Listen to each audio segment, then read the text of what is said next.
What's up, everybody, and welcome back to Fireside Giants. I'm your host, Anthony Rovardo, joined by my co-host, Alex Wilson. Week 1 was ugly, but it's in the past. We're moving on now. We're not talking about Week 1 anymore. It's time to look ahead to Week 2, the first division rival matchup of the season for the New York Giants, on the road, 1 p.m. on Sunday, against the Washington Commanders. Now, I'm excited. I know a lot of you probably aren't super excited because of how the Giants played last week, but come on, guys. It was only Week 1. There's time to bounce back. It's a very long season, and if they get off to a big win in Week 2, well, we're back and cooking again. So we want to go ahead and preview this game, discuss how the Giants can get that big win. I hate to say this, Alex, and maybe it's hyperbolic, and maybe you don't agree with me, but this feels like a must-win game. It's Week 2 of the season. I know it's still very early, but if you go in an 0-2 hole, and then you look at the schedule for the Giants from weeks 3 to 8, it's really tough. And just considering the fact that this is a rivalry game against Washington, a team that you're supposed to beat if you're the Giants, honestly, this feels like a must-win game. And if this doesn't go according to plan for the Giants, I have to imagine there's going to be a lot of personnel changes, probably talking about a change at quarterback going into Week 3 or at least Week 4. So I think this is a crucial one. Again, not trying to be hyperbolic, but for me, Giants got to win on Sunday. This is very important. But how do they win on Sunday? Well, that's what we're going to discuss in this episode. I think stopping the ground game is going to be a major key. The Giants' run defense did not look so good in Week 1 against the Vikings. Got to be better in Week 2 against the Commanders. Three-headed monster in the backfield with Jaden Daniels and their two very good running backs. Also, offense has to get going. Got to see some points on the board. Can't go into this game, or come out of this game, rather, without a touchdown scored. So Daniel Jones, Jalen Hyatt, Malik Neighbors, all of you got to do what you got to do. Got to get the ball in the end zone. Those are some of the keys that we're going to dive into in this game more broadly and, of course, get more specific as we go on. So, Alex, without further ado, let's just go ahead and dive right into it. How are you doing today? And how are you feeling as the Giants head into Week 2? I'm feeling pretty good, man. And listen, like you said, I don't think it's crazy to say this is a must-win game for not just the Giants, but Daniel Jones. Daniel Jones has routinely beaten the brakes off of the Washington Commanders throughout his career. This is the time to do it again.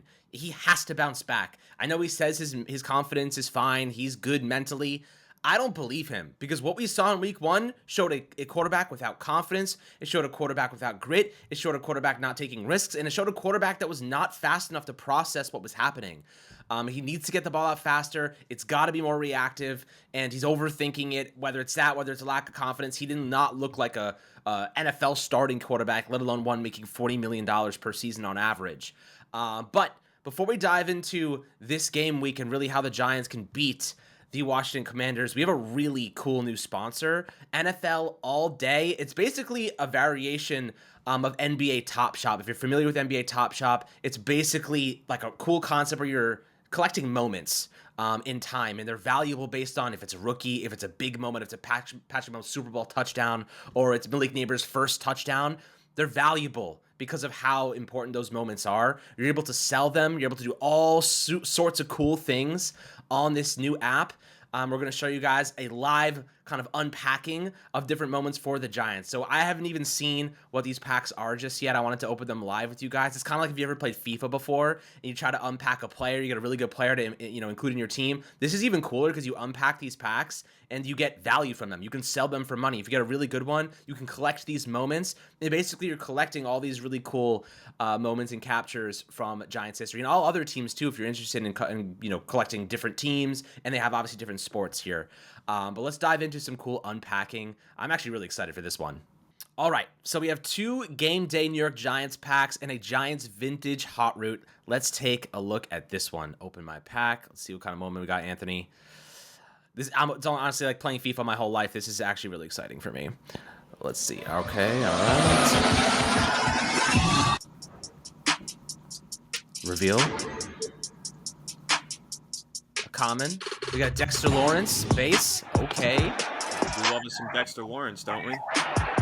Nice little run stop against Dallas too. We love that. Okay. Really cool animations now, here. We own that moment now, which is dope. And it has different serial numbers. So the higher the serial number, obviously the less valuable, but the closer it is to 1, the more valuable. Daniel Jones, common, useless, but it's fine. Oh, little Shane Vereen. Haven't seen that man in a while. One of the better throws of Daniel Jones' career right there. Still worth absolutely nothing, but we're okay. We still have 2 more packs left. Let's see what we got. Let's go.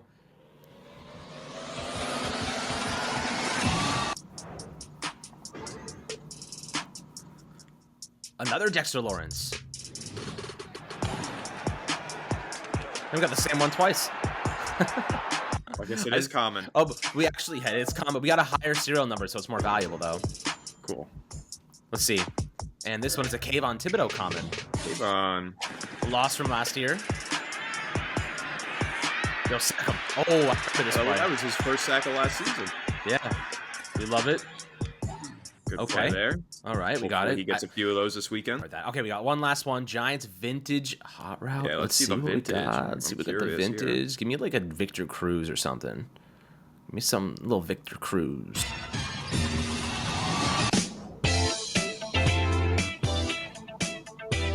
All right. Defense, George Martin interception. Nice. Oh, this is actually super cool.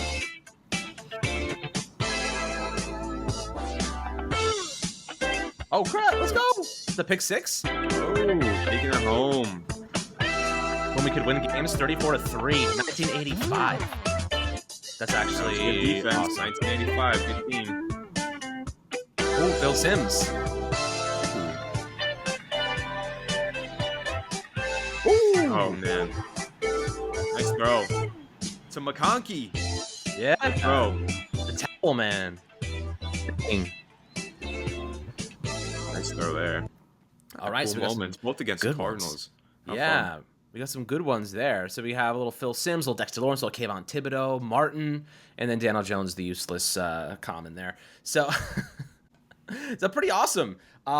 Really cool service there. You know, unpacking these, kind of like if you're playing FIFA, if you're a FIFA fan, you've definitely been unpacking these guys for a long time. And this is a really, really great way to kind of get involved with these moments. And it doesn't just have to be the Giants. It can be literally any team. You can hold them, trade them, sell them, collectors. It's basically like trading cards, but in a virtual sense. So really, really cool there. Seriously, now's the perfect time to jump into something like this. Grab a pack, see what we can pull. Might land a moment from one of the favorite new rookies this season, like Malik Neighbors. Even Tyler Nubin or Drew Phillips, who we really, really like, would be super, super cool. Even an iconic play from a superstar. I'm going for OBJ, man. I'm gonna keep ripping these packs until I get a little OBJ action here. But diving in to the Commanders, week 2. Listen, Anthony, when I look at this team and I think about what they need to do, they need to shred this defense. The Commanders gave up 4 touchdown passes last week to Baker Mayfield. 4 touchdowns and 289 yards, not to mention 112 rushes on the ground. They gave up 6.9 yards per carry to Bucky Irving. And Rashad Wright only had 2.1, but Bucky Irving had a couple of really long runs, including a 31-yard scamper. But listen, like, this is a defense that is probably going to be the worst in football alongside the Panthers and hopefully not us. But I think that this team is very much beatable. Really, they have Jaden Daniels, and I love Jaden Daniels. I think he's a great player. I think he's going to be really hard to stop. But Anthony, looking at their defense specifically, we have to cook their secondary. Daniel Jones, like, there's not a better matchup for Daniel Jones coming off a week like he did last week against the Minnesota Vikings to probably the worst defense in football. They need to cook them. They have to throw the ball. And that's why I'm actually smashing 208.5 passing yards this week for Daniel Jones in just bets. I know it's not very enticing. He had 184 last week and played the way he did. There's no way he's not hitting 208.5 against the freaking Commanders this week. Personally, that's how I feel. But I could be wrong. I don't agree. He had 180 yards on 42 passing attempts last week. That's a ridiculous amount. I think that's like maybe a career high for him in passing attempts. He's not going to do that again this week. And considering it took him 42 attempts to get 180 yards, if he gets 30 attempts or 35 attempts this week, I can't say that I feel comfortable about him going for over 200, but who knows? Because this is a really crappy Washington secondary. You are right about that. They got Benjamin St-Juste on one side. He was a rookie a few years ago who we actually discussed on the channel in the pre-draft process. Physical guy, outside cornerback, not too great. And Emmanuel Forbes, Alex, I don't know if you remember this.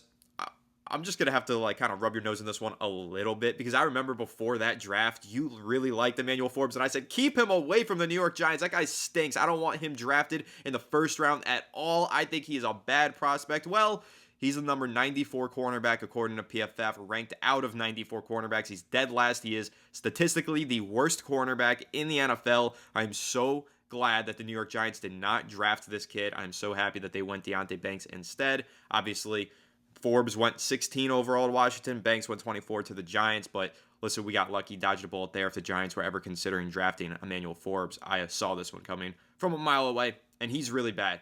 And if the Giants could find ways to get Malik Neighbors lined up one-on-one against Emmanuel Forbes, he's going to eat him alive this week. The talent discrepancy between Malik Neighbors and Emmanuel Forbes is so wide. That margin is astronomical. Grand Canyon. So if we're talking about trying to get Malik Neighbors a football, we're trying to talk about Daniel Jones throwing the ball and getting those 208 passing yards that you're looking for, Alex.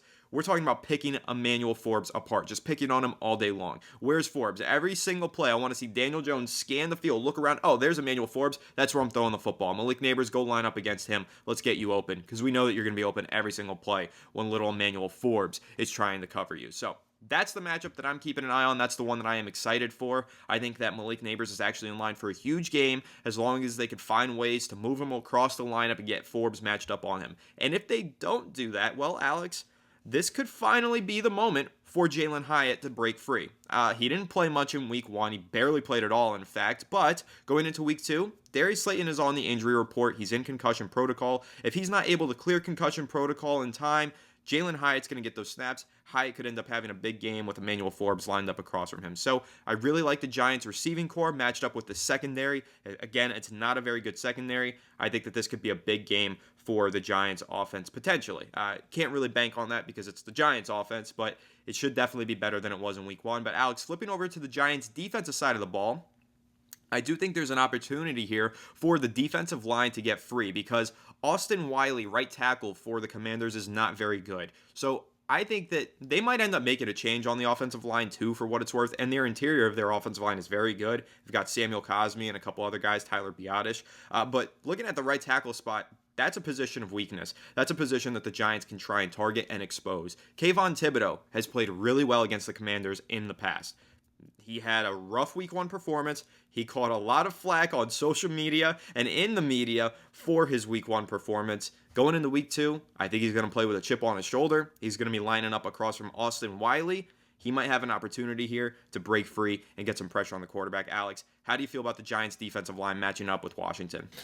I mean, look, nobody on earth can stop Dexter Lawrence right now. And I wonder why Kayvon Thibodeau had so many problems this week, Anthony. I don't know why, but I think I have an idea. It was actually on Pat McAfee's show, if I'm not mistaken. Anthony, I think you played a part in that. In any case, Jordan Raanan asked a question and Kayvon Thibodeau just basically ignored him. So interesting, emotions after a game, it happens. I think he probably learned his lesson on that one. Turned it into a joke. So it was totally fine. Nobody gives a crap anymore. People just want the Giants to win. And look, when you look at what Dexter Lawrence did last week, he led the league in pass rush win rate by like a substantial number. It wasn't even like close, the second best. So he might just be the best defensive player in football. And I hate for the Giants to waste the career of that young man and the contract that we signed him to. I really need the Giants team to play better. We begged for a left tackle for years. We begged for an elite defender. And we have both of them. We just can't figure things out. And by the way, Anthony, I just saw on Twitter, apparently Pat Leonard was on a TikTok space and said that Joe Shane is on the hot seat more than people realize. So that's maybe a discussion for another day, but interesting to say the least. I think that this, Commanders offensive line, they're better, man. Like Andrew Wiley that you mentioned, he's not great. Gave up 3 pressures. He's probably in the same realm of like a Greg Van Roten, but he's a tackle, obviously, so a little bit different. Maybe more a Jermaine Illumin, a little bit worse. But Nick Allegretti, good player. Sam Cosme, decent player. Tyler Biotish, good player.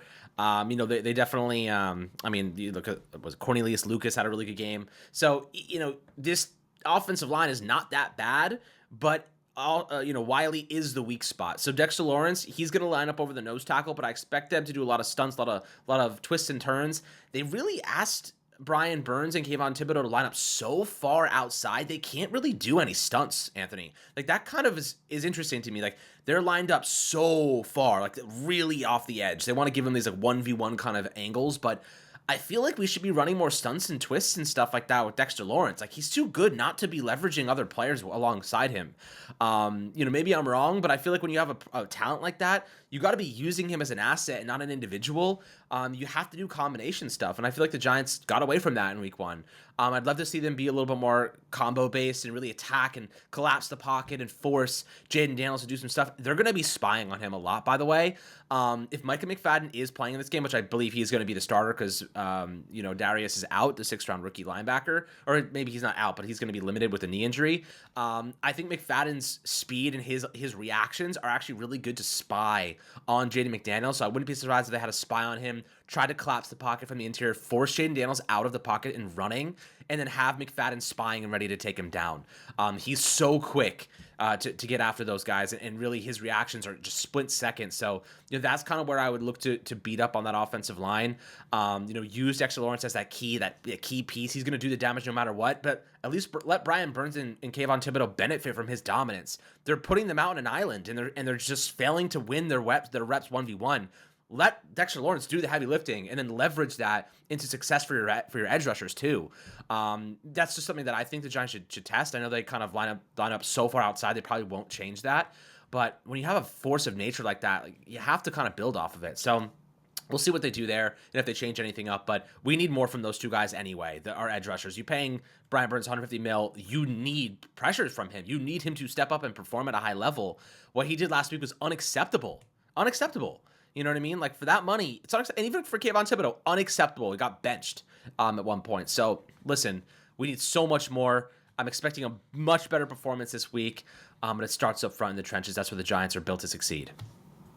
Yep, the Giants have to win in the trenches, but if they do win the trench battle, they'll have a chance in this game. Again, don't want to be hyperbolic. It's only week 2, but this does feel must win. Like you said, maybe Joe Shane's on the hot seat. I do have the sense that if Brian Dable doesn't start putting together some wins, his seat is going to heat up as well. And I think we all know Daniel Jones is on the hot seat. He has to start delivering. So that's going to be the key here. Can Daniel Jones bounce back in week 2 against a Washington team that he typically does beat up on? He's got to get a good performance in. He's got to get a win. And if the Giants do win, okay, then we could talk about being competitive again this season, but they got to do it in commanding fashion against the Commanders. Nice pun there. So it's going to be an interesting one, and we're going to continue to preview this game and discuss keys to victory all throughout the weekend leading up to Sunday. So make sure to stay tuned. Make sure to leave a like if you enjoyed this episode. Subscribe to the channel if you're new. Ring the bell so you don't miss an episode, and comment your thoughts down below in the comment section. If you listen on Apple or Spotify, please make sure to leave us a 5-star review. Go ahead and follow us on all of our social media channels at Fireside Giants. Without further ado, catch you all on the next one. Have a good one, and let's go Giants.